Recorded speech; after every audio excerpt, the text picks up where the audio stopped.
There we go.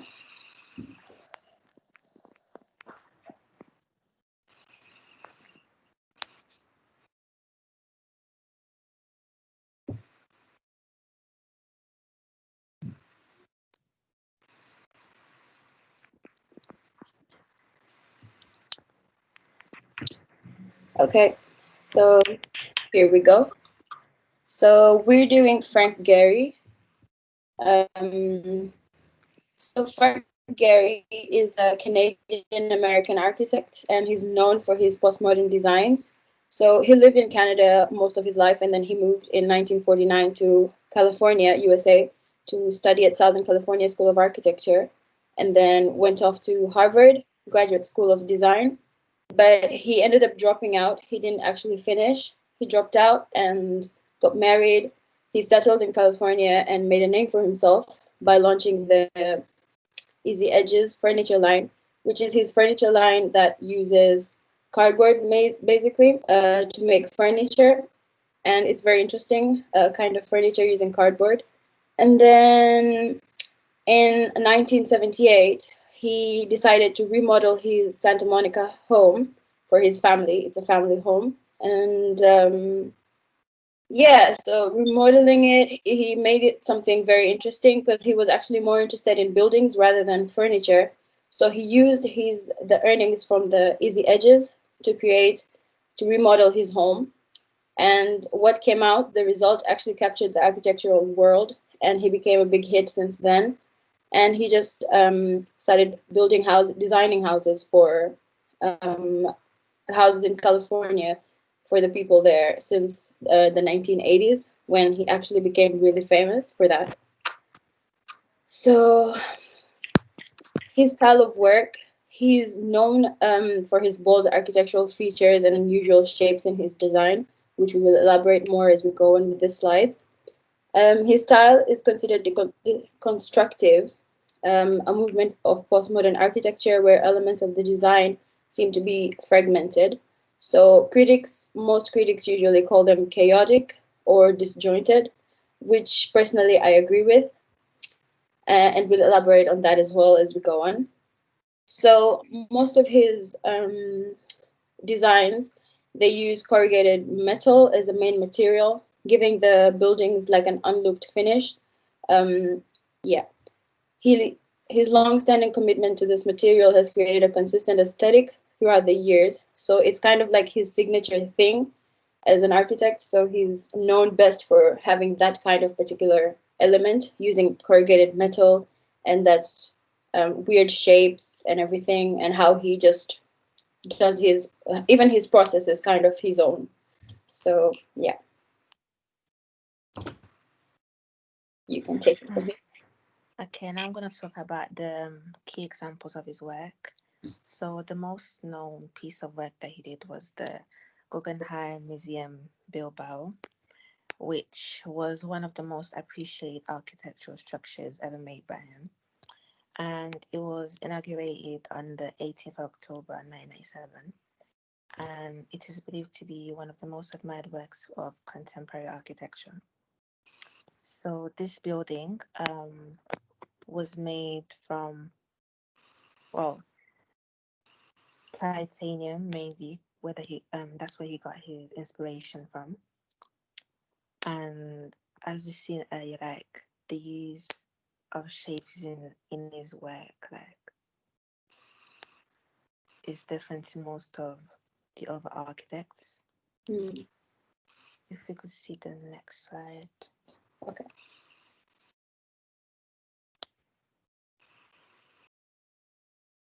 Okay, so the context of this building was to catch the light and unfold its interconnecting shapes.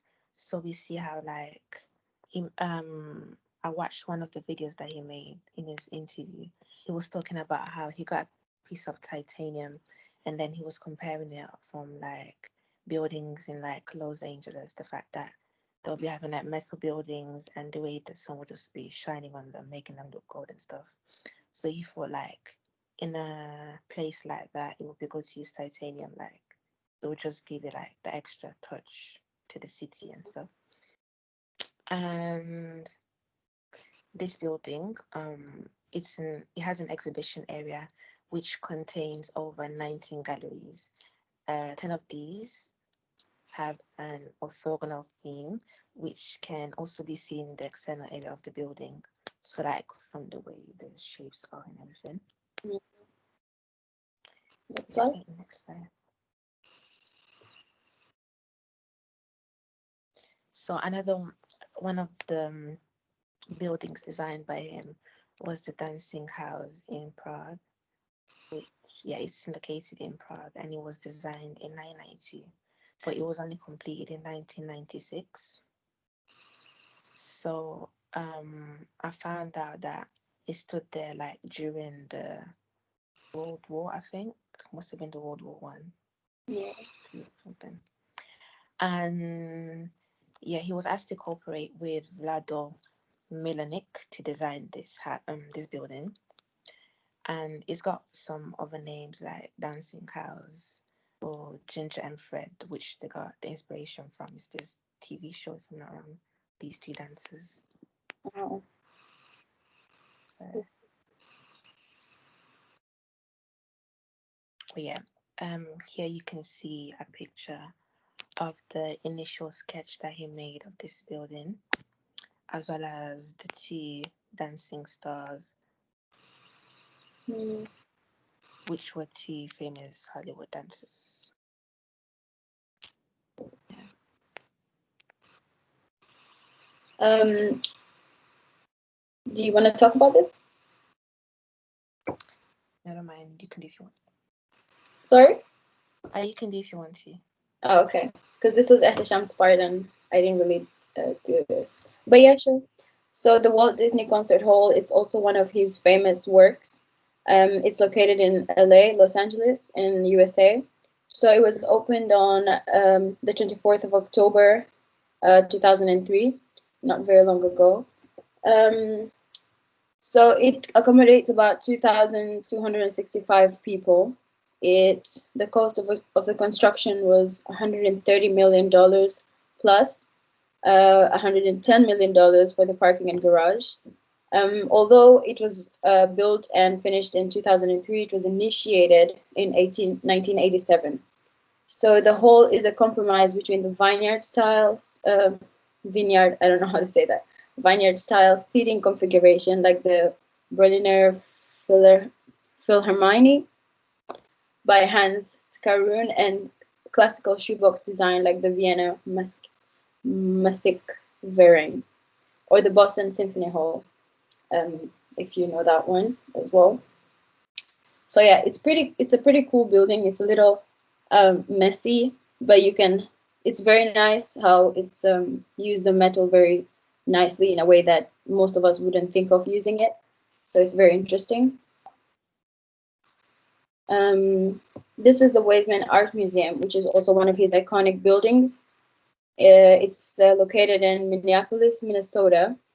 So the Weizmann Museum, it's basically an art museum located at the University of Minnesota in Minnesota, Minneapolis. So it was founded in 1934 and was named in honor of the art collector Frederick Weizmann. So it was then designed by Frank Gehry and was completed in 1993 as a modern museum that we know now. So there was like an initial building, but in 1993, Frank was given the opportunity to redesign it, and this is what he came up with. Of course, he used the metal as his signature material, and it looks really cool. And I think it's one of like the wonders of the entire Minnesota. If you go, it's really pretty. So we can see that he has a history of making a lot of museums, Gehry. So this is the Museum of Pop Culture, also known as the MoPop, which is a nonprofit museum in Seattle, Washington, which is dedicated to contemporary pop culture. So he designed this building, Frank Gehry, such that it houses several galleries and the Sky Church, which is like um, something inside that they call the Sky Church.